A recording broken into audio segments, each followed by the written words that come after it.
ఒకసారి ఇలా ఊహించండి, మీరు అంతరిక్షంలో ప్రయాణిస్తూ ఉన్నారు. అలా వెళ్తూ ఉండగా మీకు ఒక భారీ బ్లాక్ హోల్ కనిపించింది. దాని దగ్గరికి వెళ్ళాలనుకుని వెళ్తూ ఉన్నారు. సడన్గా స్పేస్ షిప్ దాని వైపు లాగబడుతుంది. ఎంత ప్రయత్నించినా కూడా తప్పించుకోలేకపోతున్నారు. ఎందుకు అంటే అది ఒక బ్లాక్ హోల్. బ్లాక్ హోల్ గురించి ఉన్న అత్యంత ఆశ్చర్యకరమైన విషయం ఏమిటో తెలుసా? కొన్ని థియరీస్ ప్రకారం బ్లాక్ హోల్ అనేది మరో యూనివర్స్కి దారని, అది మరో యూనివర్స్కి ఒక గేట్ లాంటిదని అంటున్నాయి. మరికొన్ని థియరీస్ ప్రకారం అక్కడ స్పేస్ మరియు టైం మనం ఊహించని విధముగా మారిపోవచ్చని చెప్తున్నాయి. కానీ ఇవన్నీ నిజమనే దానికి 100% ప్రూఫ్స్ అయితే అసలైతే లేవు. మరి బ్లాక్ హోల్ అసలు ఏముంది ఈరోజు తెలుసుకుందాం. మన సూర్యుడి కంటే చాలా పెద్ద నక్షత్రం కొలాప్స్ అయిన తర్వాత బ్లాక్ హోల్ అనేది ఏర్పడుతుంది. దీని ఆకర్షణ ఎంత బలంగా ఉంటుందంటే లైట్ కూడా దీని నుంచి బయటికి రాలేదు. అందుకే ఇది పూర్తిగా నల్లగా కనిపిస్తుంది.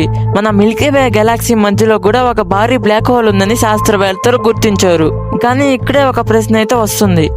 కాంతి కూడా బయటికి రాలేకపోతే దాని లోపల అసలు ఏముందో మనం ఎలా తెలుసుకుంటాం? దీనికి సమాధానం తెలుసుకోవాలనుకుంటే ముందుగా ఈవెంట్ హారిజన్ గురించి తెలుసుకోవాలి. బ్లాక్ హోల్ చుట్టూ ఒక కనిపించని సరిహద్దు ఉంటుంది. దీనిని ఈవెంట్ హారిజన్ అంటారు. సులభంగా చెప్పాలంటే ఒకసారి దీనిని దాటితే ఏది తిరిగి బయటికి రాలేదు. రాకెట్ అయినా, శాటిలైట్ అయినా, ఆఖరికి లైట్ కూడా దీనిని దాటి వెళితే అసలు బయటికి రాలేదు. అందుకే ఈవెంట్ హారిజన్ ని పాయింట్ ఆఫ్ నో రిటర్న్ అంటారు. కానీ ఒకవేళ మనిషి ఈ గీతను దాటి వెళ్తే ఏమవుతుంది? ఇమాజిన్ చేయండి, మీరు బ్లాక్ హోల్ వైపు వెళ్తూ ఉన్నారు. మొదట్లో ఏమీ అనిపించదు, కానీ దగ్గరికి వెళ్లే కొద్దీ ఆకర్షణ శక్తి అంటే గ్రావిటీ విపరీతంగా పెరుగుతుంది. మీ కాళ్ళపై పడే గ్రావిటీ కంటే మీ తలపై పడే గ్రావిటీ ఎక్కువగా ఉంటుంది. దీనివల్ల మీ శరీరం నెమ్మదిగా లాగబడటం మొదలవుతుంది. శాస్త్రవేత్తలు దీనిని స్పెగటిఫికేషన్ అంటారు. ఎందుకు అంటే శరీరం స్పెగటీ లాగా పొడవుగా సాగిపోతుందని భావిస్తున్నారు. వినడానికి విచిత్రంగా ఉన్నా బ్లాక్ హోల్ దగ్గర ఇలానే జరుగుతుందని శాస్త్రవేత్తలు అనుకుంటున్నారు. కానీ బ్లాక్ హోల్ లో ఇది అత్యంత రహస్యమైన విషయం అయితే అస్సలైతే కాదు. ఎందుకు అంటే ఇప్పటి వరకు మనం బ్లాక్ హోల్ బయట భాగం గురించే మాట్లాడుకున్నాం. అసలు బ్లాక్ హోల్ మధ్యలో ఏముందో మీరు ఎప్పుడైనా ఆలోచించారా? ఇప్పుడే అసలు ఆసక్తికరమైన భాగం మొదలవుతుంది. నిజం చెప్పాలంటే బ్లాక్ హోల్ మధ్యలో ఏముందో ఇప్పటి వరకు ఎవరికీ ఖచ్చితంగా తెలియదు. శాస్త్రవేత్తలు దాని మధ్యలో సింగులారిటీ ఉండొచ్చని భావిస్తున్నారు. అంటే అపారమైన పదార్థం, అంటే ఒక పెద్ద వస్తువుని చాలా చిన్న ప్రాంతంలో ఉండొచ్చని. కానీ అక్కడ అసలు ఏమి జరుగుతుందో మనకి పూర్తిగా తెలియదు.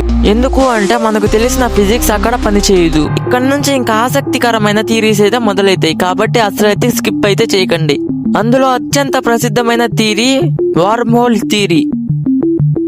ఈ థియరీ ప్రకారం బ్లాక్ హోల్ ఒక స్పేస్ టన్నల్ లాగా పనిచేయచ్చు. అంటే విశ్వంలోని ఒక ప్రాంతం నుంచి మరో ప్రాంతానికి షార్ట్ కట్ కావచ్చు అని ఆ థియరీ అయితే చెప్తుంది.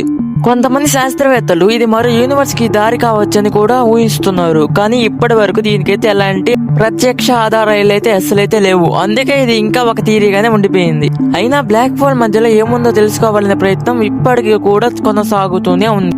ఇప్పటి వరకు మనిషి చంద్రుడిపై అడుగుపెట్టాడు, మార్స్ కి వెళ్లే ప్రయత్నిస్తున్నాడు. కానీ బ్లాక్ హోల్ మధ్యలో ఏముందో మాత్రం ఇంకా తెలియదు. బ్లాక్ హోల్ అనేది నిజంగా ఒక వార్మ్ హోలా, లేక మనం ఇంకా కనుగొనే మరో రహస్యమా?